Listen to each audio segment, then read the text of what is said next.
let me ask you a question.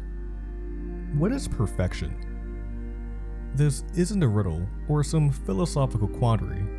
What actually comes to mind when you think of the word? You might think of its textbook definition or associate it with geometry. Perhaps it applies when one goes above and beyond the call of duty.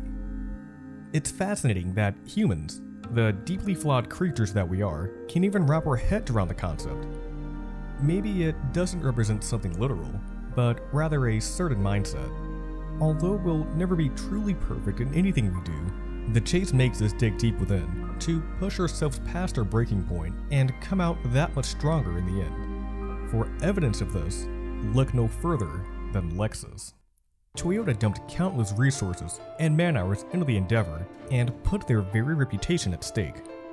No one thought a Japanese company could challenge the old guard at their own game, but they ignored the naysayers and pressed onward. 1,400 engineers, 2,300 technicians, and dozens of designers worked to bring their far-fetched vision into reality. 6 years and $1 billion later, they had something that was timeless on the outside, elegant on the inside, and groundbreaking where it mattered most. It was an amalgamation of contradictions, powerful yet efficient, quiet despite possessing the heart of a lion, and inconceivably aerodynamic, even with its traditional aesthetic and proportions. And they redefined what luxury truly meant to customers in a broader sense. No expense was spared in their relentless pursuit to build the finest luxury sedan in the world. This is CELSIOR, the Lexus story. 丸、丸、に、丸、丸、丸、丸、ね。お願い。At long last, Toyota finally began to chip away at the American market. They had a miraculous recovery since the Toyo Pet Crown debacle in the late 1950s. That car was pulled in the early 60s. But Toyota returned with a selection of compacts that were a little more suited toward American tastes. Their renewed focus in the market was a slow grind to start, but by 1967, exports totaled about 157,000 units. The introduction of the Corolla and Celica accelerated things even further. Toyota started in 1969 as the 5th largest automaker in the world, and by the time 1973 wound down, they were the 3rd largest. They, as well as other foreign makes, carved out a lucrative niche at the very low end of the market. Their grip on the industry tightened even further as the 1974 oil crisis loomed. More than half of all cars sold that year were compacts, mostly German to start, though Japanese makes would also make inroads here.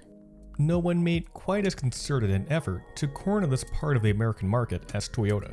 By 1975, they surpassed Volkswagen to become the largest car importer in the country.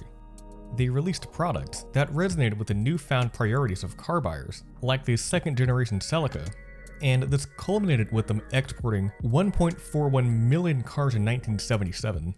Toyota was riding high in the low tide, but executives at their American headquarters in Torrance, California, were taking note of a worrying trend. Baby boomers, or those born from 1946 through 1964, proved to be their most loyal customers. They turned to the brand during their cash-strapped college years, stuck with them through the turbulent oil crisis, and remained true in the melees of the latter half of the 70s. Around the turn of the decade, this demographic was experiencing a metamorphosis of sorts. They were through university, climbed the corporate ladder, and were entering their peak earning years. Seeking transportation that suited their new lifestyles, they traded in their trusty Toyotas and defected to makes like BMW, Mercedes, Cadillac, and Lincoln. There wasn't much the company could do to stop the bleeding. The most prestigious offering they had stateside was the Cressida, though this didn't quite fit the bill. If you're not familiar with this car, then you could think of it as the Avalon of its day. A fine car in its own right, but not exactly a status symbol. Toyota sold a few cars overseas that might fill the gap.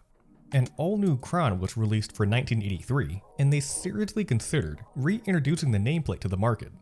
Torrance vehemently opposed the idea. They said it was a car designed in Japan for the Japanese market, and pointed to its engine offerings as evidence. Its range of straight 4s and 6s wouldn't match up to the 8 and 12 cylinder motors that Westerners were accustomed to.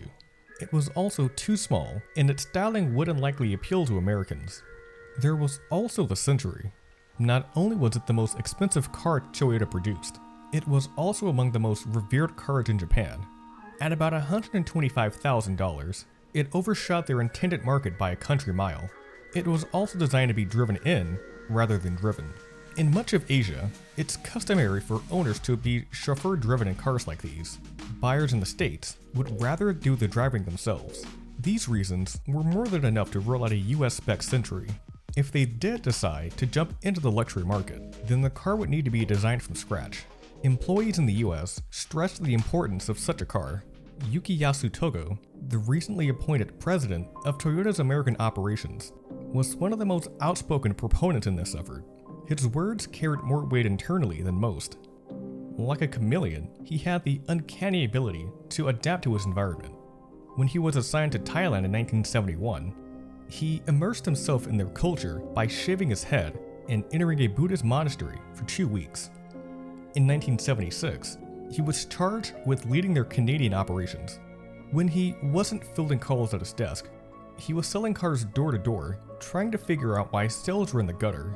His English wasn't very good, but that didn't stop him from visiting 150 homes, selling 7 cars, and coming up with a new program for customer satisfaction. Business was deeper than a mere transaction.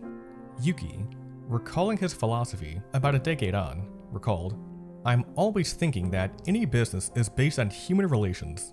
So, without understanding what they think, what they want, how can we do business?" Toyota sent Yuki to the United States in 1983, and one of the first things he did at his new post was to persuade them to build a luxury car for the American market. I was convinced that, by building a true luxury car, Toyota could take overall image leadership in the United States. If we could carry the badge of #1 in this huge market, it would send reverberations throughout the world. He had a small minority on his side, but the ones with the final say in the matter would take more than a little convincing. Executives in Toyota City didn't take the prospect of a luxury car too well. They questioned whether they could pose a legitimate threat to entrenched European makes. The endeavor could also have long-standing ramifications on their bread-and-butter compact cars. Posing competition to American makes could worsen already strained trade relations between the two countries, which might result in further protectionist regulations. The initial audience with the board didn't go Yuki's way, though he was persistent. A flurry of meetings followed, and while they never granted his request, he was able to build up a network of influential employees that championed his cause. The minority soon turned into the majority. They could deny it no longer. In August of 1983, company chairman Eiji Toyoda held a confidential meeting with the brightest engineers, designers, and executives Toyota had to offer. At the end of it, he posed to them a single question: can we create a luxury car that can challenge the very best? Everyone in attendance answered in unison, yes. They symbolized their desire to make a flagship vehicle by drawing a circle around an F. The Circle F, or MARU-EFU, as they would call it, was officially underway. In February of 1984, initial development work was handed off to a 15-person committee headed by Shoji Jimbo. It was an obvious choice. Prior to taking on this assignment, he headed development of the 4th and 5th generation Mark II. These cars were so popular that the Japanese media dubbed car buyers' reaction to them the Mark II phenomenon. In addition to this, he also worked on the Celica hatchback and Cressida, 2 critical export models. His knowledge of the American market would be key to developing a car suited to Western tastes. The entire team had convened by October of '84. They rented the foreign luxury cars they sought to benchmark and drove 150 miles each to Hakone, a resort town just outside of Tokyo. The trip saw them tackle a wide variety of road conditions. The straight shot on the Tomei Expressway got them as close to the Autobahn as they could manage, while the winding mountainous roads allowed them a chance to scrutinize their driving dynamics. When they finally arrived at the hot spring, they discussed the aspects that made them so admired the world over. It was during these discussions that they realized they'd have their work cut out for them. Each car was a seamless blend of luxury and sportiness. improving upon them in any way appeared to be a Herculean task. They chose the Mercedes-Benz S-Class and BMW 7 Series, the largest, most luxurious, and most prestigious models their companies had to offer, as a starting point, and went from there. May 1985. 60 designers and stylists wrestled with the concept of form versus function. Genchi Genbatsu is a Japanese phrase that, when translated, says go, see, and confirm. It discourages making brash assumptions and pushes one to make first-hand observations. In the case of MARU-EFU, this meant going to where their customers were and seeing how they operated in their element. Yuki sent a team of 20 designers and engineers out to Southern California. As they were boarding the plane to the US, he told them, "You must spend time living in America to see for yourselves how American luxury buyers live, and to understand their sense of value." The team stayed in Laguna Beach, a wealthy coastal town about an hour south of Los Angeles that overlooked the Pacific Ocean.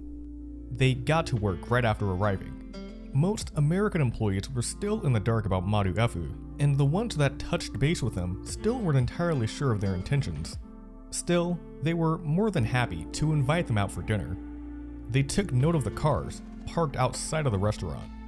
Many of them were from upscale brands, as they expected, but they also took note of the myriad of aftermarket modifications. Gilded hubcaps, landau tops, vanity plates, and garish paint jobs were just a few of the changes they observed. Valets were also mindful of which cars were parked where. The most expensive cars were parked at the very front. Lesser vehicles were parked a bit further back, and ones of the lowest tier were relegated to the outer reaches of the establishment. This offered a peek into what these customers held closest to their hearts and what they could live without. They also paid car dealerships a visit. Everything from homely Toyota stores to high-end boutiques were scrutinized. They wanted to understand the differences in how these facilities operated and, more importantly, how they treated their clientele. When they weren't occupied with this, they spent their time test driving more of the competition, questioning car buyers, and collaborating with Quality Designer Research, Toyota's styling outpost in nearby Newport Beach. I've made an entire video about it, so if you'd like to learn more about Quality, then click the card on the upper right corner of your screen. The team did anything they could to get inside their customers' heads. When coming up with the design for the steering wheel, for example, they rushed down to the local drugstore and bought plastic fingernails so they could better visualize the driving experience from the perspective of an American woman. It was also during this phase of the design process that Michikazu Masu made a breakthrough in regards to interior ergonomics. His daughter took a carpool to school, and in this particular instance, all of the kids were in a Mercedes.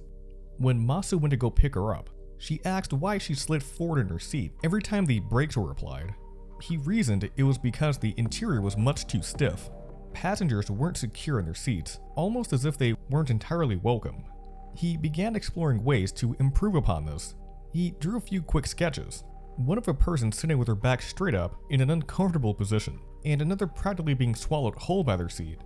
Surely there was a way to take the responsiveness of the Germans and the opulence of the Americans and create a happy medium between the two. The scouting trips weren't limited to the Los Angeles area. Squads were sent out to New York, Miami, Houston, Denver, Chicago, and San Francisco. They gained some useful information here. By far the most valuable information they gathered from their market research came during focus groups. Doctors, lawyers, attorneys, and other well-off members of society were questioned on their thoughts on high-end cars. Each company did some things exceptionally well and dropped the ball in other respects.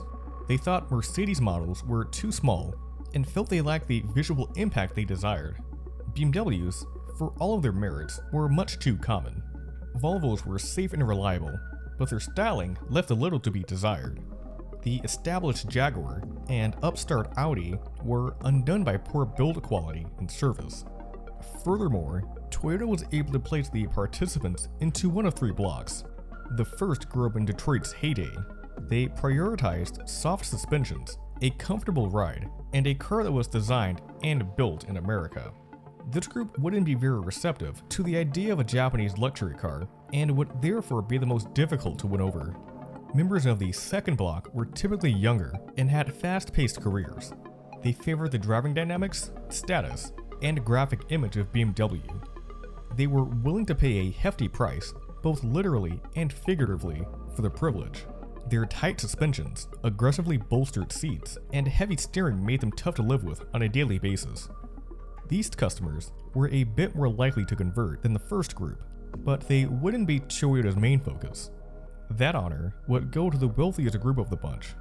These people primarily drove Mercedes. They appreciated the TriStar emblem on the hood, though brand prestige wasn't the most important thing to them. These customers were experiencing the phenomenon of perceived value.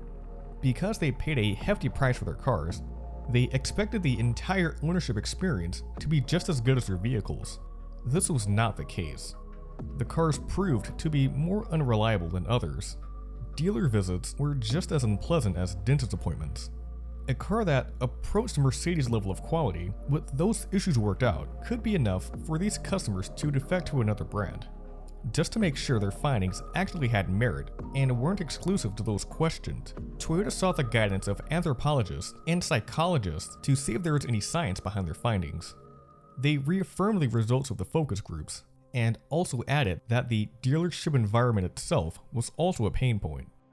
The scope of the car became more defined as their research progressed, but it was anyone's guess as to what it should look like.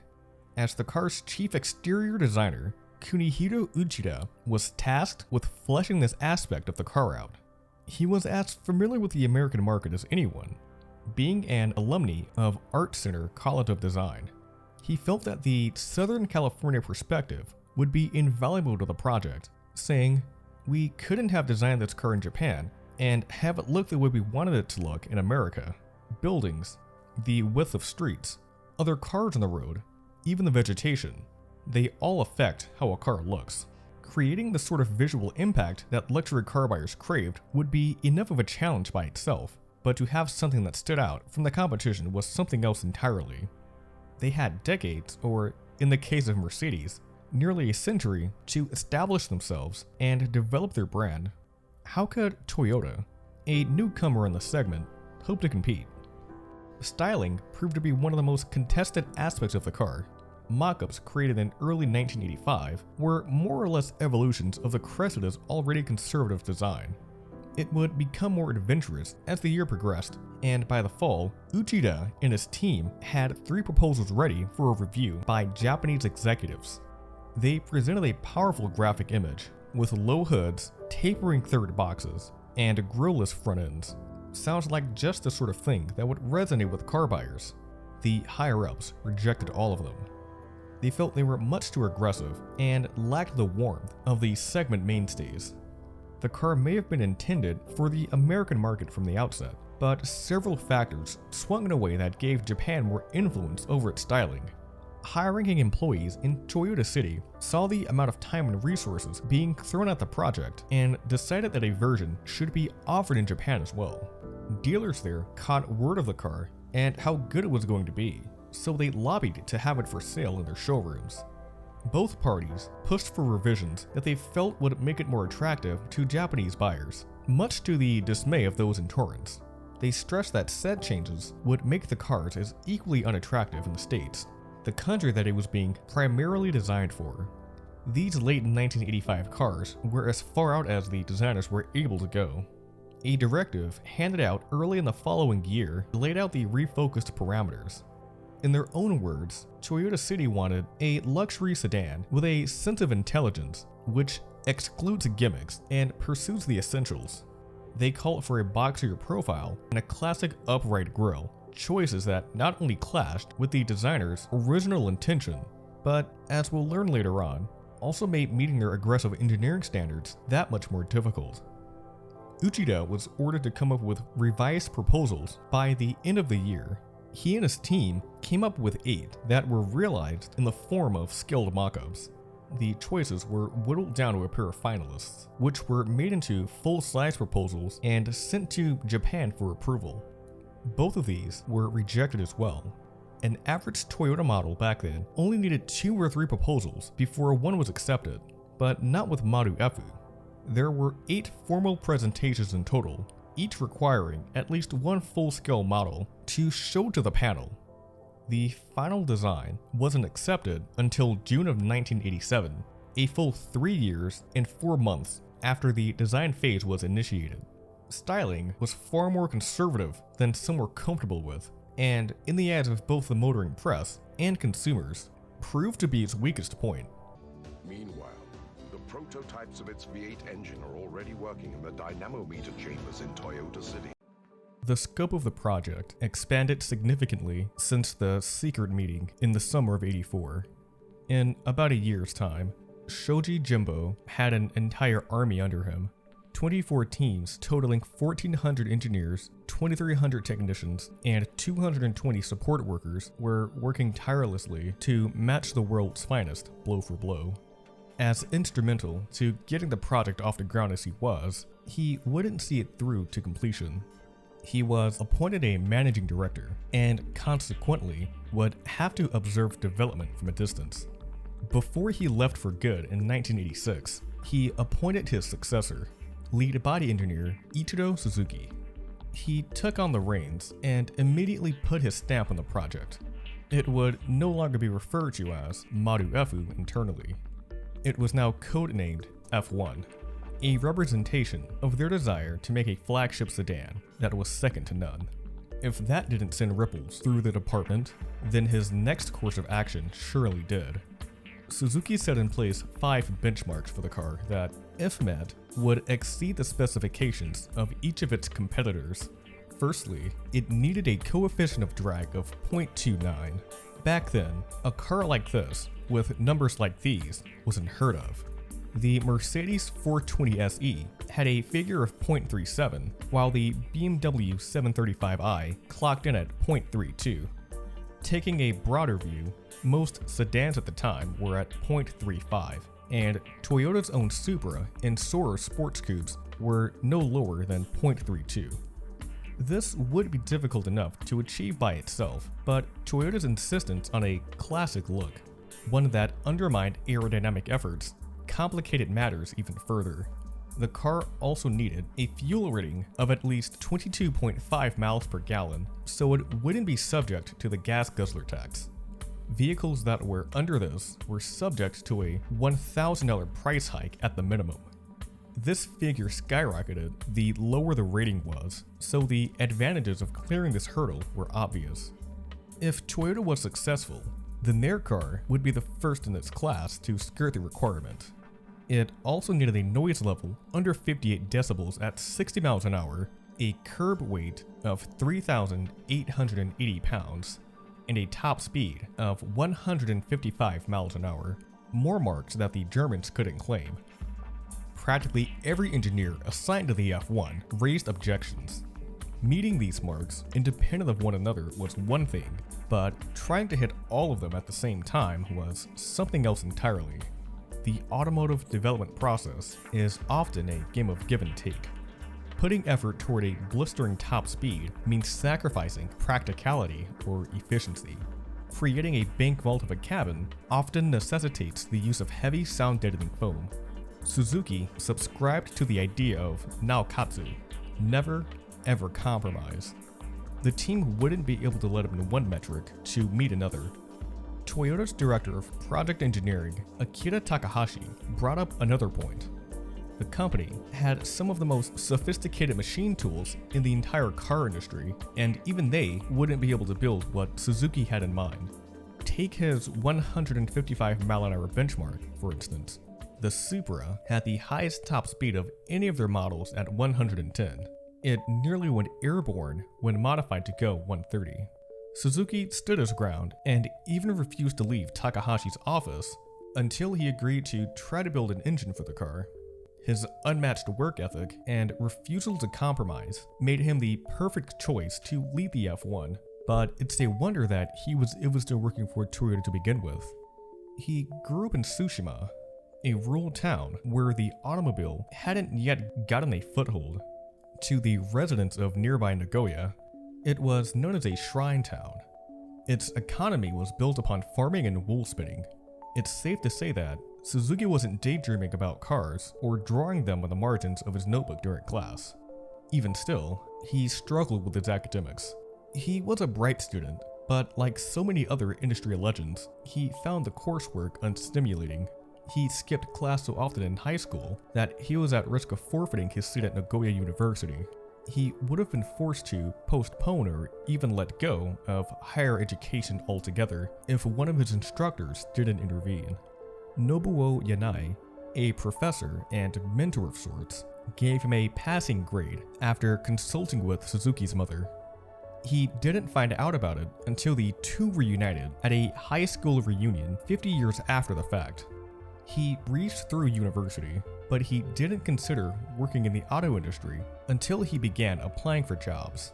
Japan lacked an aviation industry following the war, and cars were the next emerging sector. There were only 3 manufacturers at the time: Nissan, Isuzu, and the company that Suzuki eventually chose, Toyota.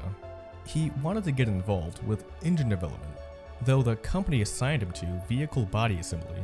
He hated it so much that he requested a transfer after only a few weeks on the job. The supervisor that he went to heard him out but didn't immediately grant his request. Instead, they brokered a deal. If Suzuki could carry on and continue working in the body department for another year, then they'd consider his transfer. He didn't have much of a choice. It was either this job or no job at all, so he accepted. The following months were just as laborious as the ones previous, but then something happened. Communication is absolutely critical in the car development process. The departments need to be on the same page so they can do their jobs to the best of their ability. Naturally, Suzuki spent a lot of his time with members of the engine development team as they exchanged engineering data. These talks evolved as members of the other departments came to him to touch base on everything from the positioning of the engine to the size and weight limits of various components. Suzuki realized that the entire development process ran through his own department. He never again even mentioned a transfer. Decades later, he fully expected the F1 team to display the very same perseverance he had when he was just starting out. They had trouble adjusting, so to get into the right frame of mind, they developed a few internal adages. Ginryu Taisaku roughly translates to returning to the essences. It emphasizes putting the absolute essentials before frivolous extras. It was implemented to eliminate technical mishaps that could potentially stop development dead in its tracks. The yet ideal principle came about when Suzuki overheard F1 progress reports from Toyota Motor sales in the US that were being translated into Japanese. He could only pick up the phrase "not yet" from the original English. He anticipated the team would have trouble meeting his standards. When they vocalized said concerns, he would tell them that their efforts were not yet up to the required standard. Yet ideal meant never compromising on one's objectives. The engine would be the most important variable in Suzuki's equation. Either directly or indirectly, it affects top speed, NVH, fuel economy, weight, and aerodynamics. An engine that wasn't right on the money would hamper the efforts the team was making on other fronts. A straight 6, similar to the ones the Crown used, was on the table, but they felt it would be too difficult to get one to run smoothly with the high output they felt required of a true luxury flagship. The size of the engine was a major point of contention. A 3-liter, while the most cost-effective choice, wouldn't stand out in the eyes of consumers. Anything much larger than that would incur significant costs and spoil one of the few areas Toyota might have an advantage in. To help them in their journey, they began testing the car at Shibetsu Proving Ground in Hokkaido, Japan's northernmost prefecture. Engineers recreated practically every kind of road surface the car was likely to see, from the Autobahn slick tarmac to the pothole-ridden backroads that weaved through rural America. Additionally, the region was perpetually covered in snow. They would have the chance to see how the car would behave in less than optimal conditions. Suzuki flew out to the track in 1986 to check on their progress. He was not pleased. A prototype fitted with a 3.5-liter engine weighed about 4,200 pounds and only got 20.5 miles per gallon. Engine development chief Yoshihiko Dohi scrapped this in favor of a 3.8-liter motor. This was fine-tuned over the ensuing months to the point where it cleared the gas guzzler tax while providing competitive performance. The only thing standing between it and full-scale production was a final round of tests. Suzuki couldn't shake the feeling that they weren't going far enough. It wasn't a secret that Nissan was working on a luxury car of their own. As Japan's two most prominent manufacturers, they were constantly trying to outdo one another. Nissan's president was every bit the equal to Toyota's Century. Their Corolla fielded fierce competition from the Sunny. The Crown fought for a domestic market share against Nissan's Cedric Gloria duo. And now the bitter rivalry would manifest itself once again in the large luxury vehicle segment. Nissan was expected to use a 3-liter engine in their car, but nothing was guaranteed in a feud as heated as this. He didn't want to leave this up to chance.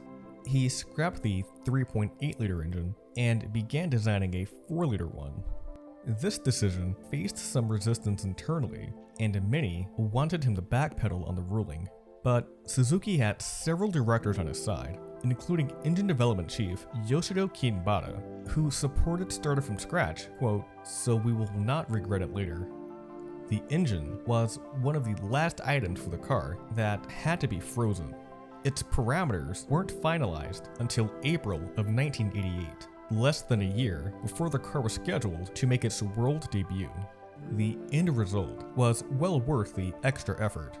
The 1UZ-FE was a 250 horsepower engine with an aluminum block and cast iron cylinder liners. Engineers went to great lengths to make it as smooth as possible. Instead of a standard timing chain, it used a belt intertwined with aramid teeth, making for a quieter, lighter unit. The bay itself was also more compact than usual. Space between adjoining parts was reduced by a third, and tolerances in the weight of moving parts was reduced by up to half of usual standards. The more compact mechanicals significantly reduced engine vibrations. The starter motor, typically affixed to the side of the engine, was placed inside of the V-shape of the engine banks to reduce noise even further. The design of the drive shaft was a bit unusual. In other rear drive cars, it's angled at the knuckle piece where the two halves connect. Toyota managed to iron out that bend, thereby eliminating a major source of engine vibration. This was furthered because the engine itself was tilted back slightly, allowing for the shaft to go to the differential in a straight line. The FE used a bit of electronic trickery to aid its efficiency. A computerized fuel injection system delivered a uniform amount of fuel to each cylinder to meet immediate driving needs. Additionally, its cooling fan was smaller, lighter, and driven by oil pressure instead of a dedicated battery. The transmission featured a computer that communicated with the engine CPU to delay the ignition timing for a split second during shifts. This reduced engine torque and lessened the load put on the gearbox. The clutches were electronically controlled to apply more or less pressure as needed. If you were light on the throttle, for example, then the clutches would engage lightly instead of with full force. Now to relentlessly pursue engineering perfection. 24. The powertrain was a masterwork of engineering, but it was only one part of the equation. As previously stated, the styling that executives sought was a significant obstacle to engineers achieving their ambitious 0.29 coefficient of drag. One idea was to attach a spoiler to the rear deck to increase stability at high speeds. It wasn't considered for long because it didn't suit the car's character, and Suzuki was emphatically against using shortcuts. They couldn't do much on the outside, so aero efforts were focused where owners weren't likely to look: the undercarriage. brake and suspension units were mounted onto prototypes in the wind tunnel to achieve as accurate a reading as possible. More than 50 separate sessions were carried out over a 3-year period. Air deflecting spats were attached ahead of the front wheels. Its belly pan diverted wind under its nose, and the exhaust tips were designed to be as aerodynamic as possible. They still worked their magic on the outside, but the touches were so subtle that they went under the radar for most. Its window glass and door handles were flush with the body to reduce drag, and the side lights were spring-loaded to minimize panel gaps at the front end. The rear window was sloped at a certain angle, which helped propel air off the back end, and a spoiler did manage to make the cut, but it might be hard to spot at first. The rear kicks up ever so slightly, doing just enough to increase stability without calling too much attention to itself. The LS400 was the first US specification sedan to have a CD of 0.29, a figure lower than the Porsche 911 at the time. The innovations didn't stop there. An air suspension system utilizing rubber bladders rather than steel springs was offered. It worked in conjunction with Toyota's TEMS system, which automatically adjusted the height of the car based on engine speed, throttle position, and the travel of each tire. An automatic load leveling feature took into account the number of passengers and kept the car at its optimal height. Interior appointments were every bit as impressive as the mechanicals. Designers began by looking at the cockpit of the Gulfstream 4 jet for inspiration. It's luxurious and doesn't rely on tricks to impress. Toyota wanted to channel this in the design of the IP. In collaboration with Denso, they developed an analog system with a twist. When the car was off, it was out of sight behind a panel of smoked glass. Just like the engine, it came to life in impressive fashion. It was illuminated with fluorescent lights, and the needle utilized a cold cathode tube to light up as well. It appeared to float atop the panel and was clearly visible in both day and night. The warning lights were inconspicuously arranged behind the IP. When triggered, they were projected onto the glass in front of the gauges to get the driver's attention. 2 years were spent searching for the leather with the right tanning methods, grain, texture, and feel. Toyota decided to go to a single supplier for the material around the dashboard. Usually, they'll kick the tires with multiple companies to ensure the best price, but in this situation, they were more concerned with fit and finish. They also examined 24 types of wood before settling on California walnut sourced from Yamaha. A Pioneer sound system came as standard equipment, but Toyota also worked with Nakamichi on an optional setup for 3 years. It even varied slightly depending on if the car had cloth or leather upholstery. The placement of the controls were determined with the aid of Toyota's own Human Factors Laboratory. The size, shape, and position of the controls were determined by how often they were to be used. Air conditioning and audio controls were positioned close to the driver for easy operation. All controls were set up to minimize the amount of time the driver had to take their eyes off the road. The driver's seat had 10 points of adjustment, and the passenger had 8. Suzuki set up an anti-aging program to make sure that items wouldn't rust, rattle, or otherwise degrade, even after 50,000 miles. This would help prop up resale values, which was uncovered to be one of the weak spots from other, more established brands. In order to test out a new exterior composite coating, Toyota hired a vehicle damage firm out of Arizona to put the cars through the ringer. A few prototypes were left out in the desert with their windows down, along with cars from other makes. Those cars were in visibly worse shape after 2 months, while the LS400 looked close to new after 3. A new type of laminated glass would reduce the damage from prolonged exposure to sunlight. The paint was also of particular note. A special micaceous iron oxide paint job was developed especially for the car. It contained crystals that made the car appear to change hue in different lighting situations. 5 coats of paint were applied, or 6 in the case of Black Jade Pearl. Its mirrors, door handles, and washer nozzles were all keyed to the color of the car, and the window tint was even coordinated with the exterior finish and interior color. Their efforts even extended to the key. Suzuki showed a group of American employees the design he came up with. Their reactions were on the negative side. They felt it was too heavy and a wasteful allocation of resources. Suzuki stormed off to his office and returned with a shoebox. He threw it on the table, which sent dozens of keys flying about. He claimed that every car key in production was in that box. Each of them was meticulously studied to make the one that he presented to them. It was the finest key in the entire world. The others retracted any objections they had and accepted the key. The first high-speed tests were carried out in mid-1986. In collaboration with the technical centers in Los Angeles and Ann Arbor, Michigan.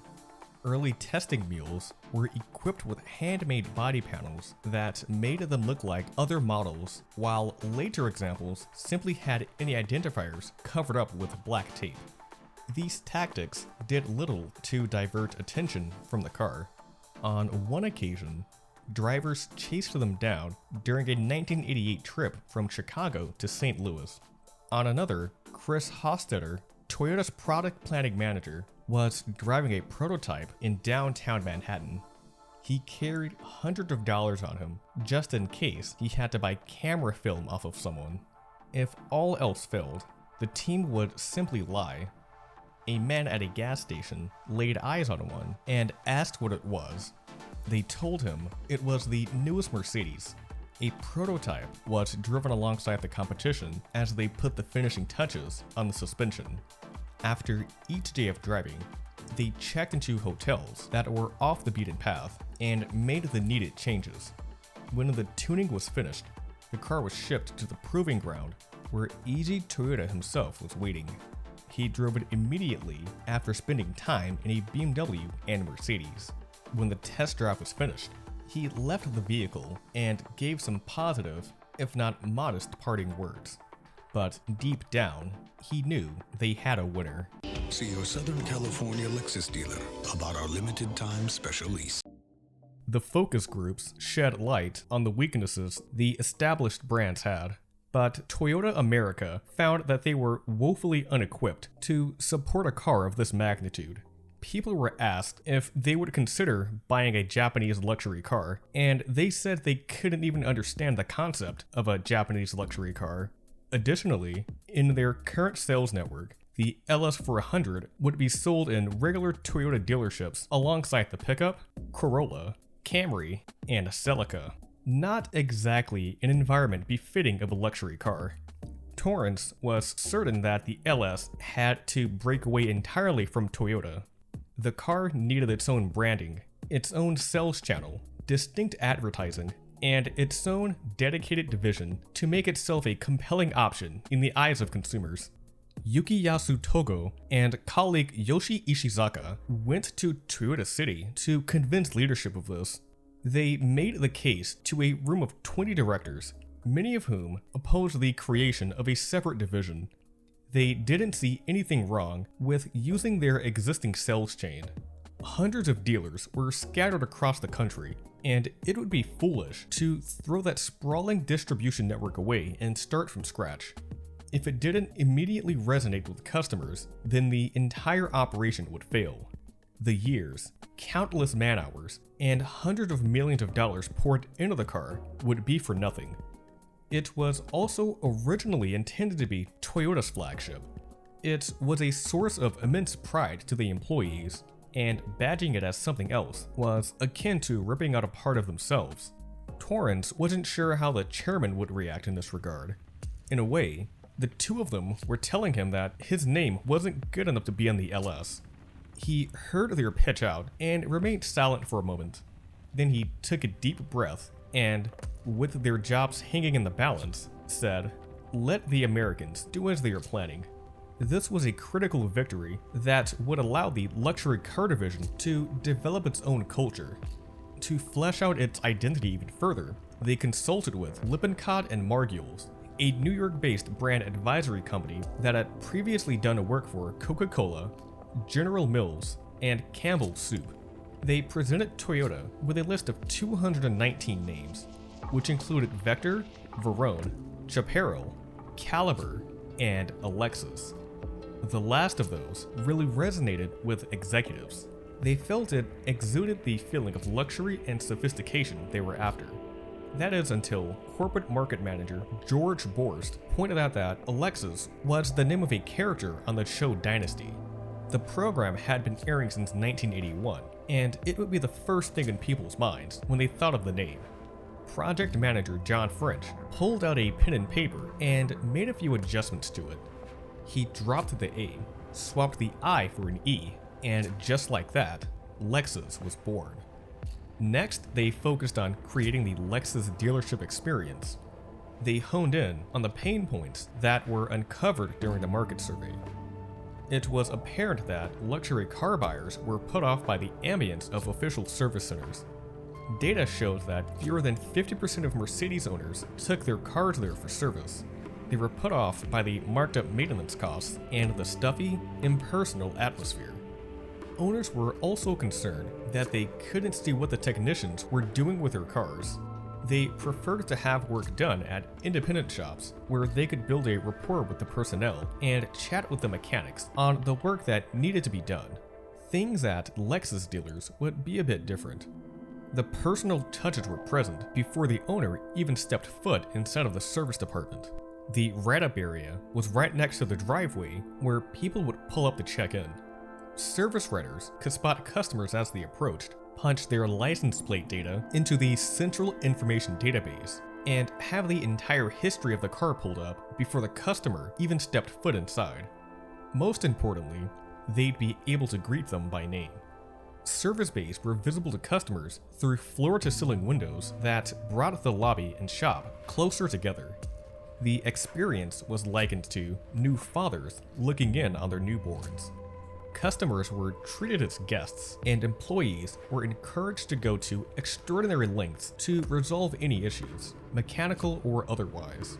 If a problem kept a vehicle out for an extended period of time, then Lexus would hand out equivalent full-size cars, not compacts. They also offered a comprehensive roadside assistance plan. It covered the cost of a rental car, a hotel room, and up to 3 full days of meals.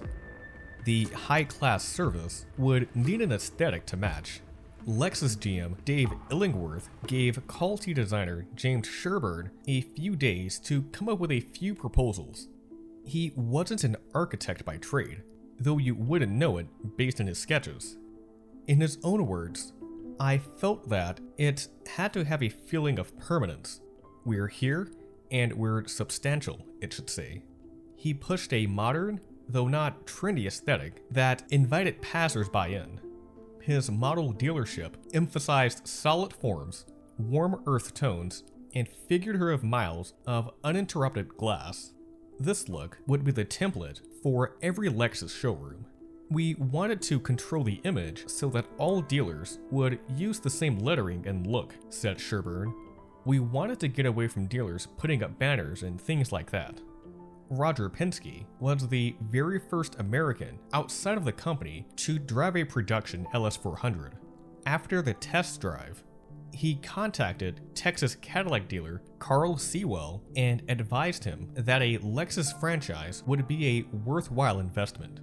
About 1,500 others followed their lead, but the company wouldn't just hand their cars out to just anyone. Their selection process was incredibly rigorous. Applicants needed to show proof of their market share in their respective regions, guarantee existing capital, possess land and building deeds, and go through a gauntlet of face-to-face interviews. The investment for a dealership was between $3.5 to $5 million, and franchisees were required to reinvest a portion of their profits back into their showrooms. At the end of it all, only 80 of them were able to sign their name on the Lexus Covenant. It's more than a motto. It surmises the very way the company does business. Dealers carried cards with the message in their wallets. Many years later, the words were carved into a 6.5-foot solid block of black granite that currently sits in the atrium of the Lexus headquarters in Torrance. It reads, "Lexus will enter the most competitive, prestigious automobile race in the world. Over 50 years of Toyota automotive experience has culminated in the creation of Lexus cars. They will be the finest cars ever built. Lexus will win the race because Lexus will do it right from the start. Lexus will have the finest dealer network in the industry. Lexus will treat each customer as we would a guest in our home. If you think you can't, you won't. If you think you can, you will. We can. We will." It was now time for Lexus to make themselves known to the general public. To make a good first impression, they pegged advertising heavyweight Saatchi & Saatchi to come up with a memorable campaign. They, in turn, created a division called Team 1 that was established especially for the Lexus account. Saatchi's headquarters was located in New York City, but Team 1 worked out of Los Angeles, both to break away from the company's corporate structure and to work closely with company leadership.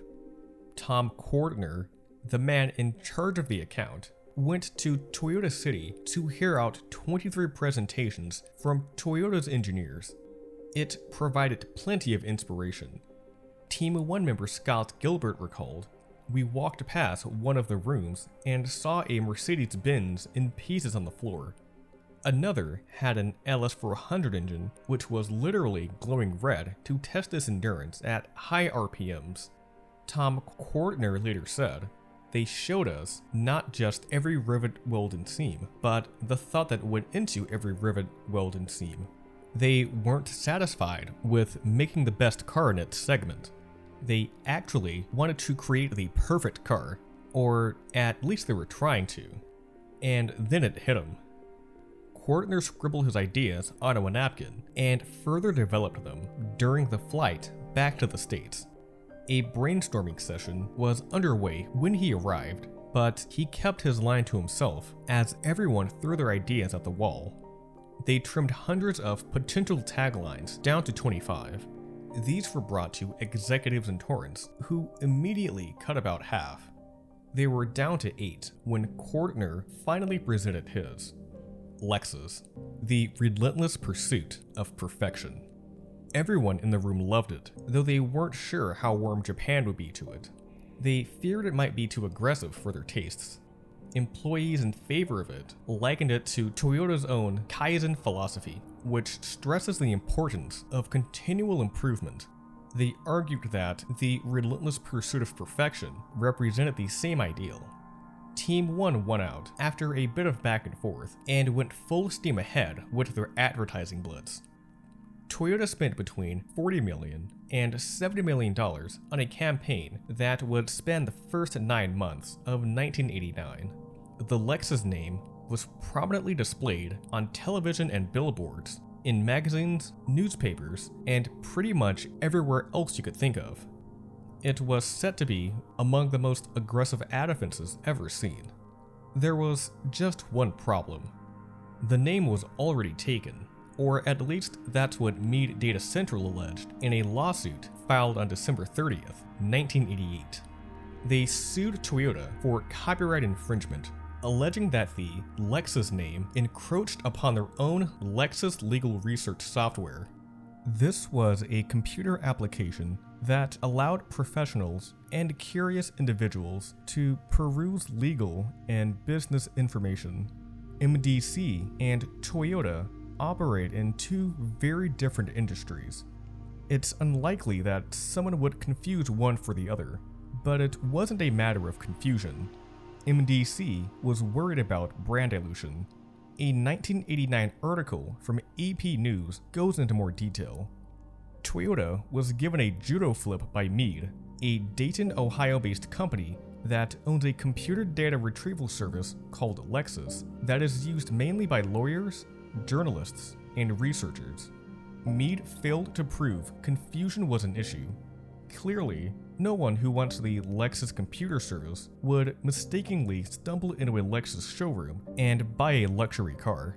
Rather, Mead succeeded under a New York state law that protects trademarks from dilution. It said Toyota's Lexus would become so well known that potential Lexus customers would think of the car first when they heard the word Lexus. The idea that a trademark can be diluted is a departure from the main tradition of trademark law, which protected trademarks only when there is clear potential for confusion between two products. More than 20 other states have anti-dilution statutes, including California, Illinois, and Massachusetts. Like New York's, those have usually been given weak interpretations by the courts, but as long as they are on the books, they can be enforced. New York's 35-year-old anti-dilution law was quote-unquote a ticking time bomb that went off with Edelstein's ruling, said Gilson, the trademark expert. The U.S. Trademark Association tried to defuse the state's legal bombs last year by proposing a federal anti-dilution provision that would supersede state laws and protect only truly famous trademarks, on the order of Tiffany and Yves Saint Laurent. Lexus most likely would not have made the cut. The provision was rejected because Congress didn't want to tinker with the state system, said William Borchard, counsel to the U.S. Trademark Association. Striking a blow for the little guy, Edelstein said lesser known but distinctive trademarks deserve as much protection as the famous names owned by the largest and most powerful corporations in the country. The problem with protecting all trademarks equally, no matter how obscure, is that soon, in fact now, no good names will be available for companies that need them. This wasn't the first time a major automaker was taken to court over their choice of name. General Motors ran into trouble when they used the Barchetta name on one of their cars. Barchetta is also the name of a well-established firearms manufacturer. GM got off pretty light here. They made a $500,000 donation to Barchetta's Cancer Foundation. They were also still permitted to use the name so long as they stated that it was being used under permission in their catalogs and owner's manuals. MDC, on the other hand, sought $100 million in damages, as well as royalties over the following 15 years. They also wanted a disclaimer on all Lexus advertising that distanced the brand from Lexus legal research. On December 30th, a judge banned them from using Lexus in any capacity. He reasoned that Toyota would dwarf MDC's Lexus based on how many resources they put into their advertising. If the cars turned out to be lemons, then that could negatively affect or even ruin the smaller company by association. With a team of 30 lawyers, Toyota rushed to file an appeal on New Year's Day, 1989. They argued that most people wouldn't confuse the two because most people had never even heard of Lexus legal research. According to a survey they presented, 74% of those questioned either weren't familiar with the product or thought they were referring to the Dynasty character. They thought this was an effective defense, but there was always the possibility of the judges upholding the decision. They needed a backup plan. In the days leading up to the show, the team created engine caps that read TLD, an acronym for Toyota Luxury Division. They also bought rolls of tape in anticipation that they'd have to cover up any Lexus branding. The legal team's last-ditch plea worked. The panel granted Lexus a temporary pass to use the name until they came to a final verdict. It wasn't the clear end to the ordeal that they were hoping for, but at least they'd be able to show the cars to the public sans duct tape. The 1989 Detroit Auto Show saw domestic and European luxury manufacturers bolster their lineups. Porsche and Lotus also unveiled redesigned versions of their flagship sports car lines. Nissan even took the wraps off their high-end Infiniti Q45. But none of that mattered. All eyes were on the Lexus booth. The motoring press were curious to see if Toyota, the company that built Corollas and pickup trucks, could actually put out a compelling choice in this segment. Casual showgoers, as well as those watching at home, wanted to see the car that wore the badge that had been burned into their minds. Toyota was anxious to present to the world their labor of love. For the past 5 years, designers and engineers have been to hell and back chasing a dragon. The back-breaking workdays, the sleepless nights, and Ichiro Suzuki pushing everyone past their breaking points had some thinking that they were on a fool's errand. But all of the blood, sweat, and tears poured into the car made this moment that much sweeter. Ladies and gentlemen, it's showtime.